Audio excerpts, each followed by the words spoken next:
নমস্কাৰ মৰমৰ ছাত্ৰ-ছাত্ৰীসকল তোমালোকৰ হাই সেকেন্ডাৰী পৰীক্ষা দিয়াৰ পৰা তোমালোকৰ মনৰ ভিতৰত কোৱেশ্চন এটা জাগি উঠিছে যে তোমালোকৰ কোনটো সাবজেক্টত গ্ৰেছ মাৰ্ক দিয়া হ'ব আৰু কোনটো সাবজেক্টত গ্ৰেছ মাৰ্ক দিব যদি গ্ৰেছ মাৰ্ক দিয়ে কিমান কৰি নম্বৰ কৰি গ্ৰেছ মাৰ্ক দিব সকলোখিনি কথা তোমালোকৰ আজি এই ভিডিঅ'ত ডিসকাস কৰিম সো তোমালোকে ভিডিঅ'টো স্কিপ নকৰাকৈ প্ৰথমৰ পৰা শেষলৈকে চাই যোৱা আৰু তোমালোকে চেনেলটো সাবস্ক্ৰাইব কৰা নাই চেনেলটো সাবস্ক্ৰাইব কৰি দিবা আজি মেইনলি তোমালোকৰ সায়েন্স স্ট্ৰীমৰ গ্ৰেছ মাৰ্কৰ ওপৰত কথা পাতিম সো তোমালোকে যদি কোনোবাই সায়েন্স স্ট্ৰীমৰ পৰা বিলং কৰা তেনেহলে তোমালোকৰ কাৰণে বেছি হেল্পফুল হ'ব ভিডিঅ'টো বুজাত সো তোমালোকে ভিডিঅ'টো স্কিপ নকৰিবা প্ৰথমে আহো তোমালোকৰ সায়েন্স স্ট্ৰীমত যদি দেখিবলৈ যা তোমালোকে সাবজেক্ট কি আছে তোমালোকৰ পিসিবি আছে আৰু লগতে ইংলিশ আছামিজ যেটো কম্পালসৰি হয় মাতৃভাষা সাপোজ তোমালোকে ইংলিশ আছামিজত যিমানখিনি নম্বৰ লাগে তোমালোকে পাস কৰিলা 40 হক বা 50 হক যমা থিওৰিত লাগে তোমালোকে পাসিং মাৰ্ক উঠাব পাৰিলা ইজিলি তাৰ পিছত আহিল তোমালোকৰ পিসিবিত সাপোজ তোমালোকে পিসিবিত ফিজিক্সত পাসিং মাৰ্ক লাগে পাস কৰিলা কেমিষ্ট্ৰিত পাসিং মাৰ্ক লাগে তোমালোকে পাস কৰিলা তাৰ পিছত বাকি থাকিল তোমাৰ বায়োলজি আৰু তোমালোকৰ ম্যাথমেটিক্স এতিয়া এটা তোমালোকৰ কথা মন কৰিব লাগে যে তোমালোকৰ বায়োলজি আৰু ম্যাথমেটিক্সত তোমালোকৰ ঠিকে তোমালোকৰ গ্ৰেছ মাৰ্ক লাগিব কিয়নো তোমালোকৰ বাকি সাবজেক্টসমূহ ভাল হ'ল তো এতিয়া যদি গ্ৰেছ মাৰ্ক লাগে তোমালোক তেনেহলে তোমালোকৰ কোনটো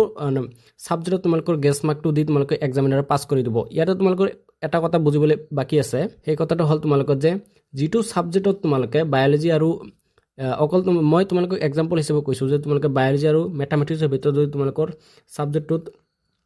যিমানখিনি পাসিং মাৰ্ক লাগে সিমানখিনি পাসিং মাৰ্ক উঠাব পৰা নাই তোমালোকে এটা তোমালোকৰ গ্ৰেছ মাৰ্ক লাগিল সো তোমালোকে বুজি লোৱা যে যেটো সাবজেক্টত তোমালোকৰ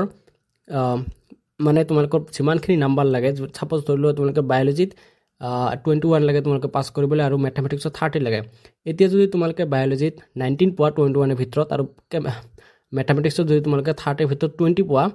তেনেহলে তোমালোকৰ গ্ৰেছ মাৰ্কটো এক্সামিনাৰ কোনটো সাবজেক্টত দিব হেতু সেই সাবজেক্টটো হল তোমালোকৰ বায়োলজি কিয়নো তোমালোকৰ বায়োলজিত তোমালোকৰ 21 এৰ ভিতৰত তোমালোকে 19 পাইছা মানে ওচৰত আছে তোমালোকে পাসিং মাৰ্কৰ আৰু তোমালোকৰ ম্যাথমেটিক্সত গ্যাপটো বহুত হৈ আছে মানে নাম্বাৰ গ্যাপটো বহুত হৈ আছে সেইকাৰণে এক্সামিনাৰ তোমালোকক যেটো গ্যাপ মানে কম থাকিব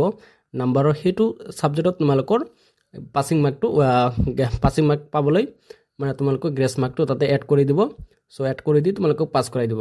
সো আই হোপ কি তোমালোকে মানে গ্ৰেছ মাৰ্ক দিয়া প্ৰচেছটো বুজিব পাৰিছা মই থুলমুল কৈ তোমালোকক বুজাই দিলো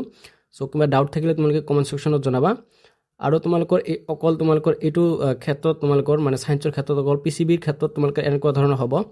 আৰু তোমালোকৰ যিখিনি আৰ্টছৰ ছাত্ৰ আছে আৰ্টছৰ ছাত্ৰত কেনেকুৱা ধৰণৰ হয় মই তোমাক ভালকৈ গম নাপাওঁ কাৰণ মই সায়েন্স সিস্টেমৰ পৰা বিলং কৰো সেইকাৰণে মই সায়েন্স সিস্টেমৰ ছাত্ৰসকলক তোমালোকক ভালকৈ বুজাই দিবলৈ চেষ্টা কৰিলো যদি তোমালোকৰ কোনো ধৰণৰ ডাউট থাকে তোমালোকে কমেন্ট সেকশন খোলা আছে কমেন্ট সেকশনত কমেন্ট কৰি জনাবা সো আজিৰ কাৰণে মানে আছিল ধন্যবাদ